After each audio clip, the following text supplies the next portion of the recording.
ಎಲ್ಲ ವೀಕ್ಷಕರಿಗೂ ಸಾರಿಗೆ ಸಂಸ್ಥೆಯ ನಮ್ಮೆಲ್ಲ ಸ್ನೇಹಿತರಿಗೂ ನಮಸ್ಕಾರಗಳು. ಇವತ್ತಿನ ಸಂಚಿಕೆಯಲ್ಲಿ ಸಾರಿಗೆ ಸಂಸ್ಥೆಯಲ್ಲಿ ಬಹಳ ವರ್ಷಗಳಿಂದ, ಅಂದರೆ ನಿರ್ದಿಷ್ಟವಾಗಿ ಹೇಳಬೇಕಾಗಿದ್ರೆ 1980ರಿಂದ ಇರುವ ಒಂದು ದುರಾಡಳಿತದ ಪರಿಚಯ ನಿಮ್ಗೆ ಮಾಡಿಕೊಡ್ಲಿಕ್ಕೆ ಇಷ್ಟಪಡ್ತಿದ್ದೇನೆ. ಖಂಡಿತ ಅದು ದುರಾಡಳಿತ.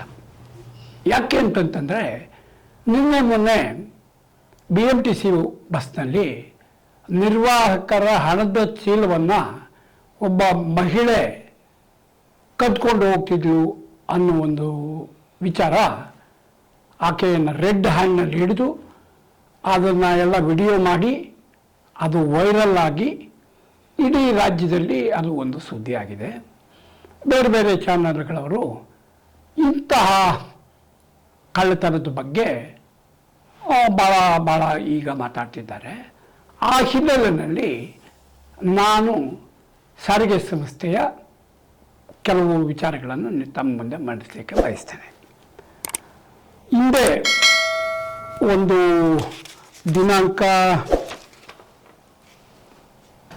7/11/24 ಅವತ್ತು ವರಲಕ್ಷ್ಮಿಯವರು ಒಂದು ಬಸ್ನಲ್ಲಿ ನಿರ್ವಾಹಕಿಯಾಗಿ ಕೆಲಸ ಮಾಡ್ತಿರ್ತಾರೆ. ಅವ್ರದ್ದು ಹಣದ ಚೀಲವನ್ನು ಆ ಡ್ರೈವರ್ ಬಾನೆಟ್ ಮೇಲೆ ಇಟ್ಟಿರ್ತಾರೆ. ಅವ್ರ ಕೆಲಸ ಅವ್ರು ಮಾಡ್ತಾ ಇರ್ತಾರೆ.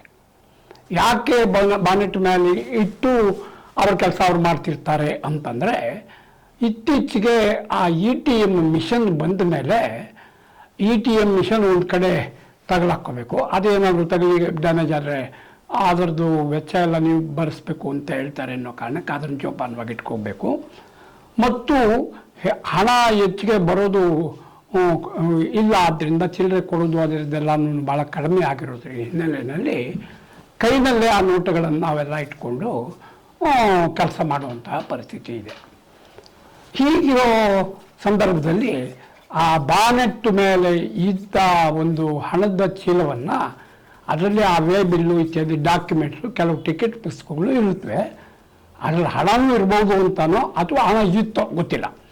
ಅದನ್ನು ಯಾವುದೋ ಒಂದು ಹೆಂಗಸು ತನ್ನ ಬ್ಯಾಗ್ನಲ್ಲಿ ಇಟ್ಕೊಂಡು ಹೋಗುವಾಗ ಬೇರೊಬ್ಬ ಹೆಂಗಸು ನೋಡಿ ಅದನ್ನು ಕಂಡಕ್ಟರ್ ಗಮನಕ್ಕೆ ತಂದ ಮೇಲೆ ಅದು ನನ್ನ ದೊಡ್ಡ ರಾದ್ದಾಂತ ಆಗಿದೆ, ಕೇಸ್ ಆಗಿದೆ. ಆದರೆ ಸೋಷಿಯಲ್ ಮೀಡಿಯಾದಲ್ಲಿ ವೈರಲ್ ಆದರೂ ಹಲವಾರು ಜನರು ಆ ವಿಷಯ ಗಮನಕ್ಕೆ ತಗೊಂಡ್ರು. ಅದು ನಮ್ಮ ಮ್ಯಾನೇಜ್ಮೆಂಟ್ ಕಡೆಯಿಂದ ಯಾರೂ ಇದುವರೆಗೂ ಅದರ ಬಗ್ಗೆ ಏನು ಪ್ರತಿಕ್ರಿಯೆ ಕೊಟ್ಟಿದ್ದು ಕಾಣಿಸ್ತಾ ಇಲ್ಲ. ಇಲ್ಲಿ ಆದರೆ ನಮ್ಮ ಏನು ಇವರಿದ್ದಾರೆ ಜ್ಯೋತಿ ಮೇಡಮ್ ಅವರು ಈ ಬಗ್ಗೆ ಪ್ರತಿಕ್ರಿಯಿಸಿದ್ದಾರೆ. ಅವರು ರಕ್ಷಣೆ ಕೊಡಬೇಕು ಅಂತ ಹೇಳಿದ್ದಾರೆ. ಅದಕ್ಕಾಗಿ ಅವ್ರನ್ನ ಅಭಿನಂದಿಸ್ತೇನೆ. ಅದಿರಲಿ, ನಾನು ಹೇಳ್ತಿರೋದು, ಹಿಂದೆ ವರಲಕ್ಷ್ಮಿ ಅನ್ನೋರು, ಅಂದರೆ ನಾನು ಡೇಟ್ ಹೇಳಿದೆ ಈಗ 7/11/24 ಆವತ್ತು ಅವರು ಬ್ಯಾಗು ಏನು ಬಾನೆಟ್ ಮೇಲೆ ಇಟ್ಟಿರ್ತಾರೆ ಅದನ್ನೇ ಯಾರೋ ಕದ್ಕೊಂಡು ಹೋಗ್ತಾರೆ. ಕದ್ಕೊಂಡು ಹೋದ್ಮೇಲೆ ಅದರಲ್ಲಿ ಟಿಕೆಟ್ ಪುಸ್ತಕಗಳು ಮತ್ತು ಪಾಸ್ ಪುಸ್ತಕ ಮಾತ್ರ ಇತ್ತು. ಟಿಕೆಟ್ ಪುಸ್ತಕಗಳು ಅಂತಂದರೆ ಅದು ಈಗ ಬಳಕೆ ಮಾಡ್ತಿಲ್ಲ. ಅದು ETM ಮಿಷನ್ ಬಂದ ಮೇಲೆ ETMನಲ್ಲೇ ಎಲ್ಲ ಟಿಕೆಟ್ ಕೊಡ್ತಾರೆ. ಅಕಸ್ಮಾತ್ ETM ಕೈ ಕೊಟ್ಟರೆ, ಅಂದರೆ ಟೆಕ್ನಿಕಲ್ ಎರರ್ ಆದ ಸಂದರ್ಭದಲ್ಲಿ ನೀವು printed tickets, printed luggage book, printed pass ಪುಸ್ತಕ ಇವುಗಳನ್ನ ಇಟ್ಕೊಂಡಿದ್ದು ಅದನ್ನು ಬಳಸಬೇಕು ಅನ್ನೋ ಕಾರಣಕ್ಕೆ ಎಕ್ಸ್ಟ್ರಾ ಅನ್ನೋ ರೀತಿಯಲ್ಲಿ ಕೊಟ್ಟಿರ್ತಾರೆ. ಹಾಗಾಗಿ ಅದನ್ನು ತಗೊಳಕ್ಕೊಂಡು ಓಡಾಡುವ ಅಗತ್ಯವೂ ಇಲ್ಲ. ಬಾನೆಟ್ ಮೇಲೆ ಅಲ್ಲೆಲ್ಲ ಇಟ್ಟಿದ್ದಾರೆ, ಯಾರೋ ಹೊಡ್ಕೊಂಡು ಹೋಗಿದ್ದಾರೆ. ಅದರಲ್ಲಿ ಒಟ್ಟು 18,890 ರೂಪಾಯಿ ಮೌಲ್ಯದ ಟಿಕೆಟ್ ಹಾಗೂ ಪಾಸ್ ಪುಸ್ತಕಗಳು ಇದ್ದವು. ಹಾಗಾಗಿ ಆಕೆ ಕಳೆದೋಗಿದ್ದು ಗೊತ್ತಾದ ಮೇಲೆ ಪೊಲೀಸ್ ಕಂಪ್ಲೇಂಟ್ ಕೊಟ್ಟರು. ಡಿಪೋದಲ್ಲಿ ಹೀಗಾಗಿದೆ ಅಂತೆಲ್ಲ ಬರೆದು ಕೊಟ್ಟರು. ಆದರೂ ಮ್ಯಾನೇಜ್ಮೆಂಟ್ನವ್ರು ಏನು ಹೇಳಿದ್ರು, ನೇರವಾಗಿ ಆ 18,890 ರೂಪಾಯಿ ಹಣ ಕಟ್ಟಿದ ಮೇಲೆ ನೆಕ್ಸ್ಟು ನಿಮಗೆ ಕೆಲಸ ಕೊಡೋದು, ಅದುವರೆಗೂ ಕೆಲಸದಿಂದ ಸ್ಟಾಪ್ ಮಾಡ್ತೀವಿ ಅಂತ ಹೇಳಿ ನಿಲ್ಲಿಸ್ತಾರೆ. ಒಂದು 4-5 ದಿವಸ ಆಕೆಯನ್ನು ಪರದಾಡ್ತಾಳೆ. ಕೊನೆಗೆಲ್ಲ ಸಾಲ್ವೋ ಮತ್ತೊಂದು ಮಾಡಿ 18,890 ರೂಪಾಯಿ ಟಿಪ್ಪುದಲ್ಲಿ ಕಟ್ಟುತ್ತಾರೆ. ಕಟ್ಟಿದ ಆದಮೇಲೆ ಅವರಿಗೆ ಕೆಲಸ ಕೊಡ್ತಾರೆ. ಅವ್ರು ಕೆಲಸ ಮಾಡ್ತಾ ಇದ್ದಾರೆ. ಆ ನಂತರ ಕೆಲವು ದಿವಸಗಳ ನಂತರ ನನಗೆ ಆ ವಿಷಯ ನನ್ನ ಹತ್ರ ಬಂತು. ನಾನು ನಮ್ಮ ಯೂನಿಯನ್ ಲೆಟರ್ ಹೆಡ್ನಲ್ಲಿ ನೋಡಿ, ಅದು ಕ್ಯಾಶ್ ಅಲ್ಲ, ಕರೆನ್ಸಿ ಅಲ್ಲ, ಟಿಕೆಟ್ಟು, ಪ್ರಿಂಟೆಡ್ ಪಾಸ್, ಅದನ್ನು ಇನ್ವ್ಯಾಲಿಡ್ ಅಂತ ಡಿಕ್ಲೇರ್ ಮಾಡಿ ಆ ನಂತರ ಆ ಪ್ರಿಂಟಿಂಗ್ ಎಕ್ಸ್ಪೆನ್ಸ್ ಮಾತ್ರ ತಗೋಬೋದು. ಹಾಗಾಗಿ ನೀವು ಅದರದ್ದು ಪ್ರಿಂಟಿಂಗ್ ಎಕ್ಸ್ಪೆನ್ಸ್ ತಗೊಂಡು ಮಿಕ್ಕಿದ ಹಣ ವಾಪಸ್ ಕೊಡಿ ಅಂತೇಳಿ ಆ BMTCಯ ಆ ಮುಖ್ಯ ಭದ್ರತಾ ಮತ್ತು ಜಾಗೃತ ನಿರ್ದೇಶಕರು ಅಂತ ಇದ್ದಾರೆ, IPS ಆಫೀಸರು, ಅವ್ರಿಗೆ ಒಂದು ಮನವಿ ಕೊಟ್ಟೆ ನಾನು. ಆ ಮನವಿಗೆ ಸುಮಾರು ದಿವಸ ಆದ ನಂತರ ಅಲ್ಲಿ ನಾವೊಬ್ಬರು ಯಾರು ಮುಖ್ಯ ಸಂಚಾರ ವ್ಯವಸ್ಥಾಪಕರು ಕಾರ್ಯಾಚರಣೆ ಅನ್ನುವರು ದಿನಾಂಕ 7/11/24 ನಮಗೆ ಒಂದು ಎಂಡರ್ಸ್ಮೆಂಟ್ ಕೊಡ್ತಾರೆ. ಅದರಲ್ಲಿ ಏನು ಹೇಳ್ತಾರೆ, ಸದರಿ ಪ್ರಕರಣದಲ್ಲಿ ಕಡಿತಗೊಳಿಸಲಾಗಿರುವ ಮೊತ್ತವನ್ನು ತಾವು ಮನವಿ ಪತ್ರದಲ್ಲಿ ಕೋರಿರುವಂತೆ ಹಿಂತಿರುಗಿಸಲು ನಿಯಮಾನುಸಾರ ಅವಕಾಶವಿರುವುದಿಲ್ಲ ಅಂತ ಎಂಡರ್ಸ್ಮೆಂಟ್ ಕೊಡ್ತಾರೆ. ಸರಿ, ಇದ್ರದ್ದು ಮೇಲೆ ನಾನು ಮತ್ತೆ ಅಪೀಲ್ ಮಾಡ್ತೇನೆ, RTA ಅರ್ಜಿ ಹಾಕ್ತೇನೆ, ಅದ್ರ ಪ್ರೊಸೀಡಿಂಗ್ಸ್ ಕಾಪಿ ಕೊಡಿ ಅಂತ ಕೇಳ್ತೇನೆ. ಆಯಿತು, ಆ ಪ್ರೊಸೀಡಿಂಗ್ಸ್ನಲ್ಲೂ ನಮ್ದು ಏನಿದೆ ನಮ್ಮ ಸಂಸ್ಥೆನೆಲ್ಲ ಹಿಂತಿರುಗಿಸುವ ಪ್ರಶ್ನೆಯೂ ಇಲ್ಲ. ಉದಾಹರಣೆಗೆ ಡ್ರೈವರ್ ಕಂಡಕ್ಟರ್ಗಳು ತಮ್ಮ ಬಿಲಾಂಗಿಂಗ್ಸ್ ಡಿಪೋದಿಂದ ತೊಗೊಂಡೋಗಿರುವಂತಹ ಅದು ಟೂಲ್ಸ್ ಇರ್ಬೋದು, ಟಾರ್ಪಲ್ ಇರ್ಬೋದು, ಅಥವಾ ಯಾವುದು ಡೀಸೆಲ್ ಇರ್ಬೋದು, ಇಂಥವೆಲ್ಲನೂ ಕಳ್ಕೊಂಡ ಸಂದರ್ಭದಲ್ಲಿ ಅವ್ರದ್ದೇ ಜವಾಬ್ದಾರಿ ಅವರೇ ಕಟ್ಟಬೇಕು. ಅದೇ ರೀತಿ ಕಂಡಕ್ಟ್ರು ಅವ್ರಿಗೆ ಸಂಬಂಧಪಟ್ಟಿದ್ದು ಟಿಕೆಟ್ ರಾಗಿ ಇರ್ಬೋದು, ಟಿಕೆಟ್ ಮಿಷನ್ ಇರ್ಬೋದು, ಇನ್ನು ಅಂಥ ಬಿಲಾಂಗಿಂಗ್ಸ್ ಏನಿದ್ರು ಕಳ್ಕೊಂಡ್ರೆ ಅದನ್ನು ಕಟ್ಟಬೇಕಂತ ಜವಾಬ್ದಾರಿ ಅವ್ರದ್ದು. ಇದು ಅವರ ಇದು. ಅದಕ್ಕೆ ಸಂಬಂಧಪಟ್ಟಂಗೆ ನನಗೆ ಹಾಗಾದ್ರೆ ನಿಮ್ಮಲ್ಲಿ ಆ ಥರದ್ದು ಏನಾದರೂ ಸರ್ಕ್ಯುಲರ್ ಇದ್ದರೆ ಕೊಡಿ ಅಂತಂತಂದರೆ, ಈ ಏನದು ಒಂದು ಸರ್ಕ್ಯುಲರ್ ಕೊಡ್ತಾರೆ, ಅದು 27/6/80 ಅಂತಂದರೆ ಇವತ್ತಿಗೆ 46 ವರ್ಷದಿಂದ ಹಾಗೆ ಒಂದು ಸರ್ಕ್ಯುಲರ್ ಕಾಪಿ ಕೊಡ್ತಾರೆ. ಅದಕ್ಕೆ ಸಹಿ ಹಾಕಿರೋರು ಅಬ್ರಹಂ ವರ್ಗೀಸ್ ಅಂತ ಜನರಲ್ ಮ್ಯಾನೇಜರು. ಸುಮಾರು 19 ಪುಟಗಳದ್ದು ಒಂದು ಸರ್ಕ್ಯುಲರ್ ಕಾಪಿ ಕೊಡ್ತಾರೆ, ಆಂಗ್ಲ ಭಾಷೆನಲ್ಲಿದೆ. ಅದರಲ್ಲಿ ಟರ್ಮ್ಸು ಕಂಡೀಷನ್ಸ್ ಹಾಕಿರೋದು ನೋಡಿದ್ರೆ ಎಲ್ಲ ಒಂದು ಇದಕ್ಕೂ ಒಂದು ಟೂಲು ಮುರಿದೋದ್ರೂ ಅದಕ್ಕೆ ಸಿಬ್ಬಂದಿ ನಿರ್ವಹಣೆ ಅನ್ನೋ ರೀತಿಯ ಒಂದು ಅದು ಸರ್ಕ್ಯುಲರು. ನಾನು ಕಾಲ ಬದಲಾದ ಆದಾಗೆ ಅಪ್ಡೇಟ್ ಆಗಬೇಕಾದ್ದು ಎಲ್ಲ ಕಡೆ ಇದೆ. ಆದರೆ ಟೂಲ್ಸ್ ಸಹ, ಡೀಸೆಲ್ ಸಹ, ಡ್ರೈವರ್ ಕಂಡಕ್ಟರ್ಸ್ ಬಿಲಾಂಗಿಂಗ್ ಸಹ, ಟಿಕೆಟ್ ಪುಸ್ತಕಗಳು ಸಹ ಕಳೆದೋದ್ರೆ ಅಂಥದ್ದು ವಸೂಲು ಮಾಡುವ ಪದ್ಧತಿ ಇಲ್ಲಿ ಬೆಳೆಸ್ಕೊಂಡ್ಬಂದಿದ್ದಾರೆ. ಒಂದು ಆ ಕಂಡಕ್ಟರು ನಿನ್ನೆ ಮನೆಯ BMTC ಬಸ್ನಲ್ಲಿ ಅದನ್ನು ಗಮನಿಸಿ ಹಿಡಿದು ಪೊಲೀಸ್ ಸ್ಟೇಷನ್ಗೆ ಕೊಟ್ಟು ಎಲ್ಲ ಆದಮೇಲೆ ಅದು ವೈರಲ್ ಆಗಿದೆ. ಅದ್ರೂ ಮ್ಯಾನೇಜ್ಮೆಂಟ್ ಅದ್ರ ಬಗ್ಗೆ ಏನು ತಲೆ ಕೆಡಿಸ್ಕೊಂಡಿಲ್ಲ.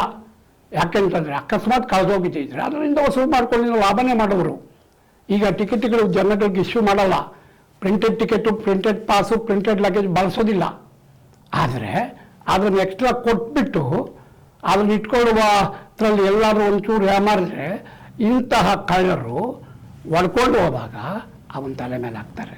ನಾನು ಹೇಳ್ತೇನೆ, ಇದು ಒಂದು ಸಾರಿದಲ್ಲ, ಫಸ್ಟ್ ಸಾರಿದಲ್ಲ, ಕಡೆ ಸಾರಿದಲ್ಲ. ಪ್ರತಿ 2 ತಿಂಗಳು 3 ತಿಂಗಳಿಗೆ ಒಂದೊಂದು ಕಡೆ ಇಡೀ ರಾಜ್ಯದ ಯಾವುದೇ ಡಿಪೋದಲ್ಲಿ ಇಂಥದ್ದು ನಡೀತಾನೆ ಇರುತ್ತೆ. ಬಸ್ಗಳೆಲ್ಲ ಹಳ್ಳಿನಲ್ಲಿ ಬಿಟ್ಟಿರ್ತಾರೆ. ನಮ್ಮ ಡೀಸೆಲ್ ಟ್ಯಾಂಕಿಗೆ ಲಾಕ್ ಮಾಡಿರಲ್ಲ. ಯಾರು ಬೇಕಾದ್ರೆ ಲಾಕ್ ಓಪನ್ ಮಾಡಿ ಸೈಫನ್ನಲ್ಲಿ ಡೀಸೆಲ್ ಎಲ್ಲ ತೊಗೊಂಡ್ಬಿಟ್ರೆ ಅಷ್ಟೂ ಖರ್ಚು ಡ್ರೈವರ್ ಮೇಲೆ ಹಾಕ್ತಾರೆ. ಆ ರೀತಿ ಡ್ರೈವರು ಡೀಸೆಲ್ ಎಲ್ಲ ಅವನು ಕದ್ದುಬಿಟ್ಟಿದ್ದು ಹಿನ್ನೆಲೆಯಲ್ಲಿ ಬಸ್ಸು ಮಧ್ಯೆ ಎಲ್ಲಾದರೂ ಡೀಸೆಲ್ ನಿಂತೋಗ್ಬಿಟ್ರೆ ಅದಕ್ಕೆ ಚಾರ್ಜ್ ಶೀಟ್ ಕೊಡ್ತಾರೆ. ಅಷ್ಟು ಡೀಸೆಲ್ ಇವ್ರ ತಲೆ ಮೇಲೆ ಹಾಕ್ತಾರೆ, ಅದಕ್ಕೆ ಸಸ್ಪೆನ್ಷನ್ ಮಾಡ್ತಾರೆ. ಇಂಥ 10 ಪ್ರಕರಣಗಳು ರಾಜ್ಯಾದ್ಯಂತ ಅನೇಕ ವರ್ಷಗಳಿಂದ ನೋಡ್ತಿದ್ದೇವೆ. ಇಂಥ ಟಿಕೆಟ್ ಬ್ಯಾಗ್ಗಳು ಕಳ್ಕೊಂಡಿದ್ದು 16 ವರ್ಷದಿಂದ ನೋಡ್ತಿದ್ದೇವೆ. ಆದರೆ ಇದನ್ನು ಮಾಡಿಫೈ ಮಾಡಬೇಕು. ಒಂದು ವೇಳೆ ಈ ರೀತಿ ಕಳ್ತನ ಆದಾಗ ಪೊಲೀಸ್ ಕಂಪ್ಲೇಂಟ್ ಮಾಡಿದಾಗ ಪೊಲೀಸ್ನವರು ಟ್ರೇಸ್ ಮಾಡ್ತಾರೆ. ಅಟ್ಲೀಸ್ಟು ಯಾರು ವಿಕ್ಟಿಮ್ಸು ಅವ್ರನ್ನ ಹಿಡಿತಾರೆ, ಕಳ್ಳರು ಯಾರು ಪತ್ತೆ ಮಾಡ್ತಾರೆ. ಅದುವರೆಗೂ ಕಾಯೋದಿಲ್ಲ ಇವರು, ಅಷ್ಟರೊಳಗಾಗಿ ಎಲ್ಲ ವಸೂಲು ಮಾಡ್ಕೊಂಡಿರ್ತಾರೆ. ಈ ಒಂದು ಪದ್ಧತಿಯನ್ನು ಸಾರಿಗೆ ಸಂಸ್ಥೆಯಲ್ಲಿ ಭಾಳ ದೊಡ್ಡ ಡ್ರೈವರ್ ಕಂಡಕ್ಟರ್ಗಳಿಗೆ ತೊಂದರೆ ಇದೆ.